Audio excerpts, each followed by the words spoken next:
Welcome everybody to the Erskine Owen property market update.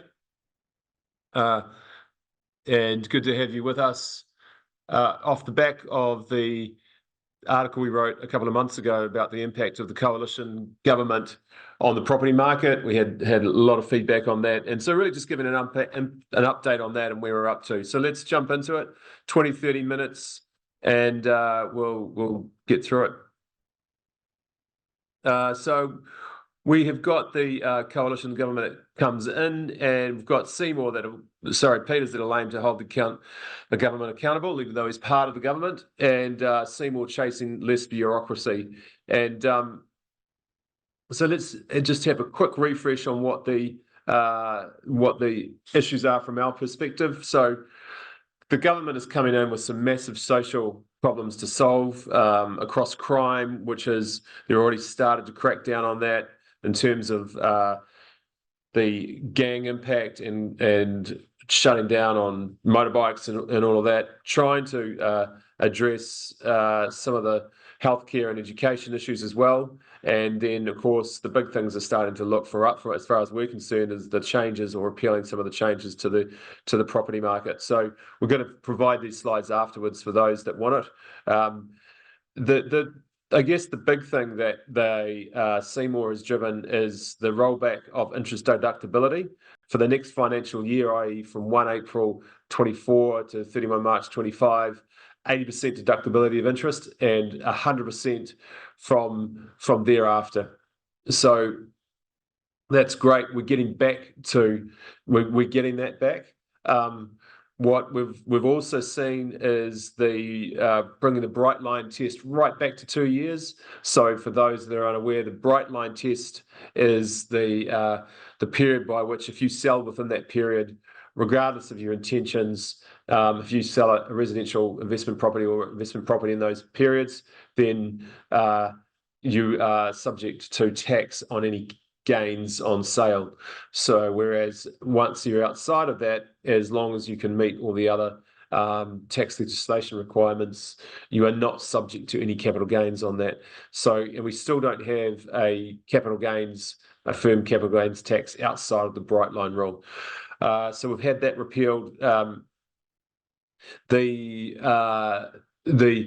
In terms of the rental market, they haven't yet, but they're working on bringing back a 90-day notice clause without no cause eviction, so you don't have to have a reason. At the moment, you still have to have a reason for evicting a tenant or giving notice to a tenant, and you've got to be either selling the property or doing significant renovations.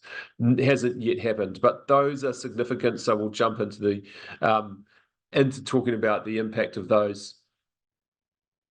So just standing back for a minute and looking at the impact of the social problems, and what we see is that where you don't have a whole lot of properties in the market, or you've got a supply issue of housing, then that's going to create issues in terms of people who haven't got properties to live in. They're feeling desperate. Where do they go? Well, there simply aren't enough houses, and therefore you get government trying to rent hotels in order to house everybody, or take properties that are on an Airbnb basis because they don't want to be committing to long-term tenancies. So you've got a real issue there. And so what happened is that because the previous government was really struggling with that. What they did was they made it harder and harder for landlords to be a landlord, in the sense that we manage a lot of properties, and we'd go to tribunal and we couldn't evict a tenant even though their rent might be 6 months overdue. And we understand the messaging, because we would talk to adjudicators, was that, well, don't evict people because we've got nowhere to put them. We just simply don't have anywhere to put them. And but consequently, landlords have to tolerate potential rental losses, and they can't do anything about it. Well, it's very difficult to do anything about it. And so that's disincentivizing landlords from wanting to be in the private market. And so understand the sentiment to try and protect tenants, and we're all for that in terms of making sure that tenants are well looked after. But if you go too far one way, then you're going to turn landlords off from buying.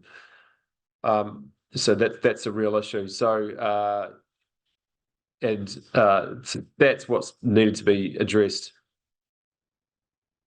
So what we've seen coming out of COVID is that we've had huge population growth. So 120,000 of net migration in 2023. And that is massive. So the biggest number prior to that, or the largest net migration figure prior to that, was about 70,000. So that is a huge increase. Now, admittedly, some of that might be a little bit of catch up, but it doesn't really seem to be abating. And what we don't have is the matching number of building consents to meet that demand for property. So what is likely to come out of that? Well, the rising demand is exceeding supply, and that leads to a price increases despite the mortgage challenges. And that's what we're starting to see. We're starting to see the turn anecdotally and statistically of increased demand, increased sales volumes, and now prices are starting to point northwards. And it makes sense. If you haven't got enough supply to meet demand, basic economics 101 is that prices have to go up.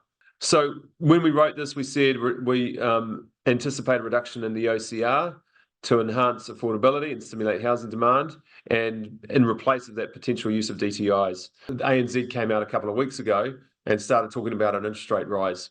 Really? We were sort of almost embarrassed from an international perspective, not that I'm talking to any world leaders, but what I mean by that is that nowhere else in the world are they talking about having to potentially lift interest rates again to fight stubborn inflation.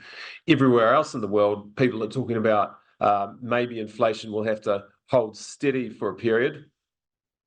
The OCR will have to hold steady, or the central bank interest rate holds steady before they start dropping it.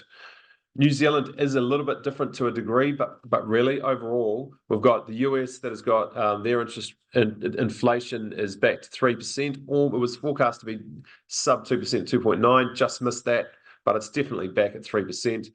Australian's inflation rate is a little bit stubborn as well, but the wider drivers of inflation are starting to ease in terms of freight supply, capacity, and look, there are things that are going to be a little bit more stubborn, but overall we're seeing a global easing of inflation, and it seems to be a little bit nuts to be talking about an OCR rate rise. Look, I could be wrong. We forecast that the RBNZ would not lift the OCR. They haven't, and so we'll talk about that more later. So, just to come back before kind of a conclusion. So what we've got is that we've got the scenario where we have huge demand for housing, and housing influences commercial property as well. So we'll come back to that. So we have huge demand for housing, and we need to meet that demand with new properties. We are increasingly, the supply problem is getting worse, not better. Well, why don't we just go and build more houses? Well, that's because builders or developers can't sell them. And why can't they sell them? Well, because people can't buy them or don't want to buy them. So the can't side of it is they can't buy them because they can't get the finance. Why can't they get the finance? Well, because they're not primarily meeting the serviceability criteria, i.e. generally the banks are using what they call a hurdle rate of, so we've got an in-house mortgage broker, so we understand what each bank is doing, a hurdle rate of 9%. So that cuts a lot of people out of the market. They might have the equity, but it's really hard to meet that serviceability criteria. So that's not going to change until we see interest rates come back down. So if we desperately need houses, but people can't afford to buy them, or they can't get the finance, they probably can afford it, but it's just that the banks aren't approving them. So they may look at the cash flow and say, well, yep, I can't afford this because I can get a loan at 7%, but that's not what they've been assessed on. So if they can't get the finance, then they can't go and buy. So we've got a problem. And the Reserve Bank, I believe, are all too aware that they've got limited time. They're on a limited time frame to be able to keep the OCR at this level before things start to seriously break in the housing sector, because before too long we'll see lots of press articles saying that people can't get homes and there'll be desperation in the marketplace, and perhaps they've already gone too far. So they are in a tricky situation where they need to get inflation back down, but at the same time they need to allow for more finance to flow. So just in general, it doesn't matter whether it's buying or whether it's renting, we just have a massively increased demand for property, and we don't have enough houses. So we are seeing rents starting to rise. What's really interesting is, this is largely anecdotal, is that since January, we've seen a massive spike or growth in inquiry levels for the buyer agency side of our business. So we are licensed under the REA and buy properties on behalf of people. And so a massive lift of inquiry. Why is that? Well, we think that's because now people have got confidence. And so whether or not, I'm not making any comment on not getting political about it. It's just that what we think is happening is that a lot of people were sitting on the sidelines waiting to see what was going to happen with the election. The election came around and demand has spiked. And so these are the people that can afford to buy with the current interest rate environment, but they've been sitting back because they're nervous about the environment. But they've said, oh, okay, so now what we've got is we've got interest deductibility coming back, so that makes it more affordable. And we've got the Bright Line test coming back to 2 years. And we're seeing some softening on the landlord in terms of the RTA, the Residential Tenancies Act. And so those people are coming back, which is really, really interesting. And we think that's an indication of where sentiment is at. We think that when interest rates start to drop, for every sort of 20 basis points, i.e. basis point is 1%, 1 basis point, 1% of a percent. So say you get a 20 basis point drop, then that's every time that happens, I think that's just going to make it easier and easier for people to borrow, and that will start to open up the floodgates, so to speak, of a dam. So think about demand being held back because of the lack of finance. Those floodgates start to open, the easier it is to get money. So the Reserve Bank knows that. They're kind of happy with where prices are at, but they're desperate to try and see inflation come back further. How much longer can they hold it there? I personally think they've done the work. 2 Christmases ago, I talked about the back of the OCR being broken, and I think that's proven to be true. It has been broken. Just while we're doing a quick question here, can you run by us again the terms of the changes for interest deductibility going forward? So straight away, you can now deduct 60% of interest. 60% of your interest bill on your residential properties is deductible.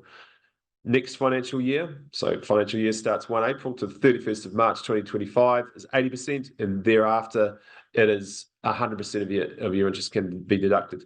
Now, what's really interesting is that some of the banks at the moment are refusing to recognise, in the serviceability calculations, are refusing to recognise the interest deductibility until it gets to 100%.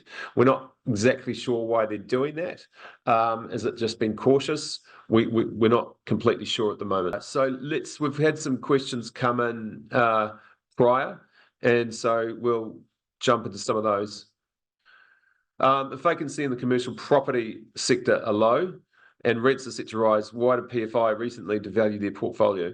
So PFI is one of our competitors in the syndication space. So valuations are set on an annual basis. So typically at the 31st of March, that's what we do. And values have been simply impaired just because it's based on comparable sales. So their valuers will be looking at the market and going, well, the value on today's market is X. They don't look at the future. They don't say, well, we can see that the valuer does not look at the future and say, the market's about to rise, so we'll factor that in. And they don't look at it and say, well, rents are about to rise. So that's pretty normal. So, but the ironic thing is that for everybody in the industry, it doesn't mean that just because the valuation has come back that it's a bad property, with commercial or residential. It just means that we've seen a slight decrease in the value, but we anticipate, and it's starting to happen, that those gains that have been lost will pretty quickly come back over the next 2 to 3 years as interest rates come down. That's our personal opinion. Will the changes proposed in the campaign when will the changes come into effect, such as the 90-day notice period? Not sure about the notice period, about the 90-day notice period for those that aren't aware. So I talked about the fact that you can't give a tenant 90 days without having a reason. There is no capacity at the moment for a no-cause eviction. We used to be able to do that, but they're looking at bringing that back in. Keep you updated. Please provide updates for the potential build-to-rent developments under the new coalition agreement, both for foreign and domestic investors. We haven't seen any updates on that yet.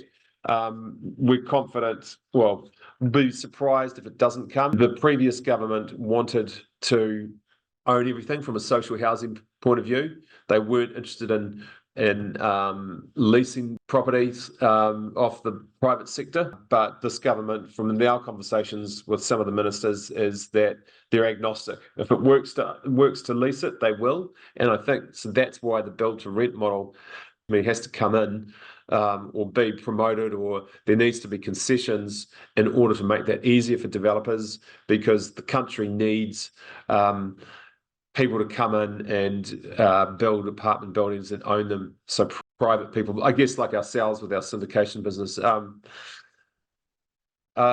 interest deductibility of 60% doesn't include for properties purchased in this financial year. Yes, it does, but I'd just be really careful and make sure you take good accounting advice on exactly when that kicks in. So, and if you don't have a good accountant, come and talk to us and we can recommend you somebody. Is it worth to invest in a small terraced house? So is it worth investing in a small terraced house? The answer to that is that it depends. So where we always start with clients or investors when they're starting with us on their journey, we do a planning session, is asking the question, what are your goals? Where do you want to be and what can you afford? It really is goal dependent. So if you are targeting capital growth, then we want you to go and buy 100 hectares just outside the metropolitan hectares of farmland just outside the metropolitan urban limit, so that in 5 years' time, when that metropolitan urban limit extends and that land becomes residential, you're going to make $500 million. That's hyperbole, but you get the idea. The problem is that not many of us can go and afford to buy a 100-hectare farm and wait for that to happen. So then we come back in and go, well, what can we buy to get some good capital growth? And that's often why we end up with residential property, a standalone house on a big piece of land. So, but that's going to be probably have a greater or better capital growth profile compared to a terraced house, because you're buying less land. At the end of the day, it's land that goes up in value, not dwellings. So a small terraced house means a small piece of land, and it may not have the same capital growth profile. That said, if that's all you can afford, then great, get on with it and buy it, and in 10 years' time, it will have gone up in value. So that's the advice is it depends, but get going, get into it. The government was talking about reducing or disbanding depreciation on commercial industrial property. What is the latest on this? Yeah, we're just waiting for some more information. But I've got the name of the person asking that. So we'll feed some information back on that, and we'll be happy to provide a written update on that. But that's going to be really interesting as well. Next question was, when will the ability to remove a tenant at the end of a fixed term come into place? In other words, not renew and not automatically become periodic. So the answer is, if it's a fixed term tenancy, as long as you give the right notice, then you can end it. You don't have to go to a periodic tenancy at the end of a fixed term tenancy. You just make sure they've given the notice, the agreed notice, and that's fine. Where you do come into problems is where you don't give that notice. It will revert to a periodic tenancy, and then you go back into the notice periods that we've already talked about. So you just got to be watching really carefully on that. What is your prediction for residential real estate prices? They're going to go up. That is my prediction, my firm prediction. In fact, it's not just my prediction. It's our firm prediction. So Lisa Phillips does, the other director, does a lot of research around that. And the messaging is just around the number of houses that are required. So we need, the stats say that we need, off that population growth, we need 60,000 houses. So we need 60,000 new houses, and we're not building that. So that's actually a really big number. So where are they going to live? Where are they living? It's not a simple problem to solve. And it comes back to the old conversation. It's like, well, just open up a whole bunch of land for developers to build on, and off you go. And it's not that simple, because we've got an RMA that makes it hard to get consents. So it's just not that easy to suddenly rezone land from rural to residential. The national government did talk about being really aggressive in opening up rural land, or opening up more land and pushing it through and making councils rezone land. And in our article, we said, yeah, we're a bit dubious as to how easy that will be, because you've got this piece of legislation called the RMA, and we haven't seen that. Well, I don't think we've seen that yet. So that's when we're not going to see a flood of supply that would meet that demand and stagnate prices. It's just not going to happen. Interesting. I come back to it again. It's always the two biggest demand drivers have always been, in our research, has always been availability of credit and population growth. We've got the population growth, tick. We haven't got the availability of credit. As soon as that changes, as soon as the interest rates start dropping and people can get more access to debt, we're going to see floodgates open. We've got a whole host of people that are ready to engage us to buy, but they simply can't get finance at the moment, and they're not far off. It won't take much. And so when that happens, the floodgates will open. Looking to purchase property in the inner middle ring of Auckland. What are your thoughts on that? Go for it. Brilliant. Do it. Get on with it. Buy it. I mean, our advice is the only thing is that don't do it yourself. Use us.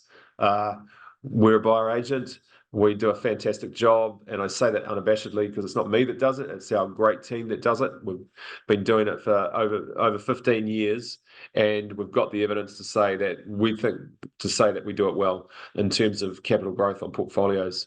Come talk to us. But also, what you buy is still really important. So it comes back to that terraced house question. There are some streets that aren't so good in great areas. Be careful. Don't buy plaster clad if you can avoid it. And get as much land as you can. Not all suburbs are made equal. So if you think about cities expand in concentric circles from their point of origin, I'll say it again, cities expand in concentric circles from their point of origin. And what happens is that first home buyers are your biggest pool of buyers, and they tend to go, gosh, I can't afford to buy in Herne Bay. Woe is me, I'll go out to the next affordable suburb. And that's why in the last boom, we saw a lot of young professionals going out in Auckland, for example, going out to Te Atitu Peninsula, Te Atitu, New Lynn, whereas previously they might have been buying closer in terms of perhaps Point Chev and those kind of areas. That's just a very small example. So that's how we work. We're buying in Hamilton, we're buying in all sorts of locations around the country, but you still got to get those locations right. Do your buyers agents only work in Auckland? Definitely not. We work everywhere. We're buying in Queenstown, all across the country, Whangarei. It really comes back down to the buyer's goals and what best suits them. That's the unique thing about what we do. We're not tied to a developer, so we don't take a clip of the ticket from the developer. The client pays our fee, so we're agnostic. We're not trying to shoehorn somebody into a certain property, because that's where it's easiest for us to get a commission. Our clients pay us, and that's who we owe our fiduciary duty to. So just for clarity, here's the deductibility of interest when it flows through to the 31st of March this year, 60%. 1 April next year, 80%. From 1 April 25, 100%. Just tax rate of 39%, not my area of expertise. So, but the reason I left this question is just reiterating that the importance of planning, and we do that as well. I'm an accountant, financial advisor. So start your investment journey if you're going to go direct into the direct space with with some good advice, and we have a plan session that does that, and then incorporating an accountant to do that. Last thing I'd say is, just think about the wider strategy of your portfolio. So we also do property syndication. We've got some offerings out there at the moment. One has just got a warehouse in Christchurch at 8%. That's got a little bit left to go, and then we've also got a Countdown in Canterbury at 8% as well. And what's really interesting is that I don't believe in 2 years' time we will be offering anything at 8%. Why? Because that's just where we're at in the market. And so as the market improves, prices go up, and the cap rates that we buy at will fall. And what's really interesting about these offerings is that we've achieved 8% with the current interest rate environment. So of course, and hopefully as interest rates come down, that means there's more profit, and therefore the return on equity goes up. So what is 8% today, in a couple of years' time, if we forecast correctly, should be 9%, and then it climbs from there. But of course, that opportunity will last only so long, and then as property prices drop. So that's just a quick update. The overall message is that population is growing rapidly. That means demand for more housing, and that means ultimately prices have to go up. And then we haven't talked much about the commercial sector, but that does have a flow on. We always lead with the residential sector because that's pretty much the precursor to what happens in commercial.